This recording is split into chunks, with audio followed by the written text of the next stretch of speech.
Como achar o código IBAN Santander? Vamos lá, pessoal. Aqui no aplicativo você começa clicando nessas barrinhas aqui acima. Clicou, você vai desce até o finalzinho da página. E no finalzinho da página você vai encontrar a opção Transferência Internacional. Clica nessa opção, você vai ser redirecionado. Isso aqui você pode fechar. E pronto, aqui você consegue encontrar o IBAN no Santander. Observem que aqui acima tem duas opções, você enviar e receber. Se você está querendo o IBAN para você receber, você clica em receber.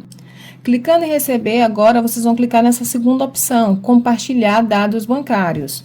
Clica e automaticamente vão ser mostradas as moedas aí para você escolher em qual moeda você está querendo receber. Então, se por exemplo você quer receber em dólar, está precisando do IBAN para você receber aqui no Santander, você vai clicar no dólar. Se for euro, você clica no euro e assim sucessivamente. Se eu clicar aqui em dólar, eu vou clicar, automaticamente vai ser mostrado aí os dados para que eu possa compartilhar. Tem o banco, o código SWIFT, o IBAN da conta, o meu nome como beneficiário, tudo direitinho, tá bom? Nesse caso aqui, eu escolhi o dólar, tá? Então, eu receberia em dólar. Se você quiser receber em outra moeda, você escolhe outra moeda na lista, tá bom? Aqui embaixo tem a opção para você clicar compartilhar. Clicando em compartilhar, abre aí para você mandar por e-mail, pelo WhatsApp, enfim. Então, é assim que você faz para achar o código IBAN no Santander. Se te ajudei, se inscreve no canal.